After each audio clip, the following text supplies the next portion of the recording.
Ini ada satu lagi pertanyaan yang juga tidak kalah penting Pak, karena biaya logistik kita masih mahal. Silakan Bu Karmelita Hartoto, Wakil Ketua Umum Koordinator Bidang Peningkatan Kualitas Manusia, Ristek dan Inovasi. Assalamualaikum warahmatullahi wabarakatuh.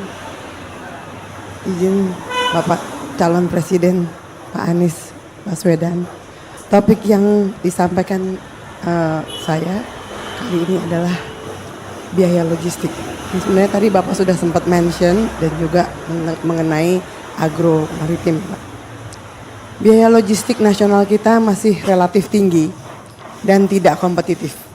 Berdasarkan data LPI, Logistic Performance Index, pada tahun 2023, Indonesia menempati posisi ke-6 di antara 8 negara di Asia. Dan posisi 63 dari 139 negara di dunia. Salah satu penyebab kondisi ini adalah regulasi yang belum harmonis. Pertanyaan saya begini, bagaimana strategi Bapak untuk menurunkan biaya logistik yang masih tinggi sehingga daya saing perekonomian Indonesia meningkat?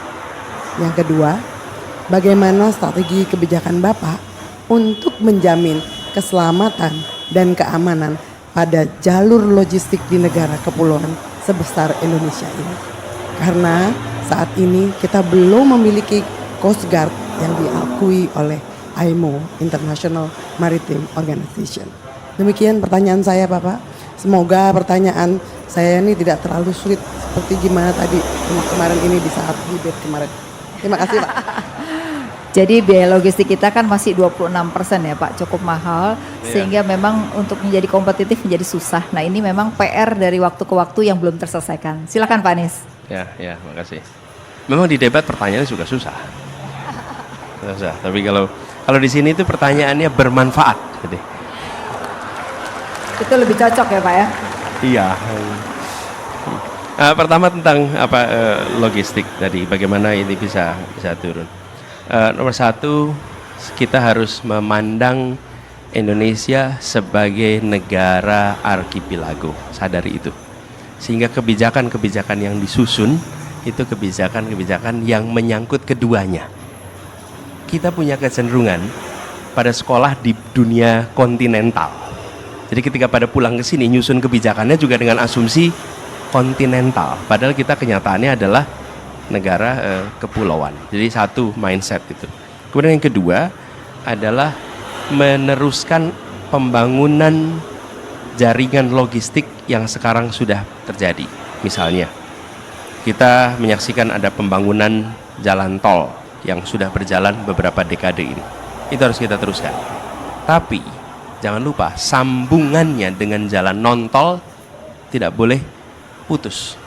Karena yang kita temukan adalah jalan tolnya terbangun, jalan non tolnya terbengkalai.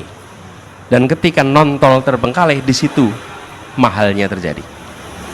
Bapak Ibu boleh lihat di Pantura, begitu Semarang ke timur, itu jalan non tolnya luar biasa. Dan ini kemudian poin yang kedua. Poin yang kedua adalah pembicaraan tentang tarif dari jalan tol yang belum tentu bersahabat kepada dunia usaha. Menurut saya perlu ada review ulang atas tarif jalan tol antara kegiatan usaha dengan kegiatan leisure. Yang sekarang terjadi adalah untuk kegiatan private yang non komersial itu malah mendapatkan biaya yang lebih kecil dibandingkan yang untuk kegiatan komersial. Ya, apa yang terjadi? Truknya nggak lewat jalan tol, truknya lewat jalan non tol, dan jalan non tol tidak dirancang untuk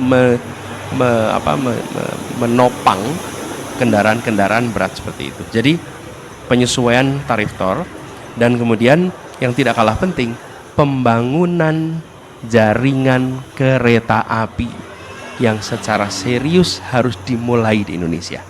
Kenapa jaringan ini diperlukan? Karena dalam jangka panjang mobilitas logistik menggunakan kereta api itu salah satu yang paling efisien.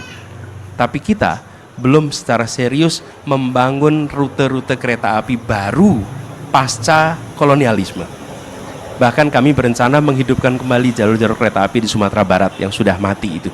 Karena kita ingin menghidupkan kembali di situ. Dan Bapak Ibu sekalian, revitalisasi jalur kereta api di Sumatera Barat itu Tahu berapa harganya? 16 miliar per kilometer. Tidak mahal. Dan kalau kita membangun jalur kereta api baru, kira-kira 60 miliar per kilometer. Bandingkan dengan kalau kita harus membangun jalan tol. Pembebasan lahannya bisa 80 meter lebarnya. Oke. Kemudian membangun konstruksinya harus on-site. Tapi kalau kereta api berbeda sekali. Semuanya bisa precast. Dan bisa dikerjakan dengan pembebasan lahan yang sangat kecil. Kami menghitung di Kalimantan dari Pontianak sampai ke Samarinda, bila dibangun jalur kereta maka total diperlukan 22 triliun. 22 triliun terjadi di situ. Sementara kita ketika membangun di Jakarta ini LRT itu panjangnya kira-kira 6 km, nilainya 6 triliun. Hampir 1 triliun per kilometer. Ini LRT kita di Jakarta. Bayangkan kalau kita melakukan pembangunan rel kereta api secara serius. Jadi menurut kami satu, tol diteruskan, non tolnya dikembangkan.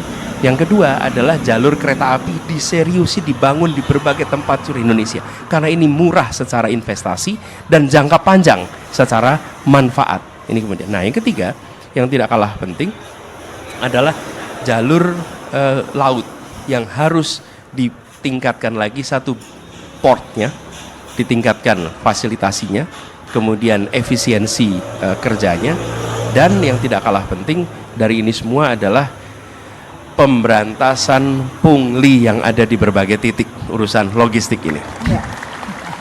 Ini luar biasa. Lalu tadi ada pertanyaan kedua nih soal apa? Udah Pak, kalau ini tadi pertanyaannya. Keselamatan. Oh, mengenai Coast Guard. Coast Guard, ya. Ya, jadi kita ini belum punya Coast Guard yang diakui sama IMO ya, International Maritime Organization. Tapi kita punya protap dari IMO yang kita bisa pakai. Dan menurut saya kita bisa gunakan protap ini. Dan kalau tidak salah di dalam Renstra Dirjen Perhubungan Laut pun sesungguhnya sudah ada itu. Tinggal kita eksekusi, kita praktekkan di situ. Dan dengan begitu nantinya infrastruktur jaringan transportasi laut itu akan ditopang dengan sistem safety dan security sesuai dengan yang ada di dalam IMO, gitu ya. Oke, terima kasih Pak Anies.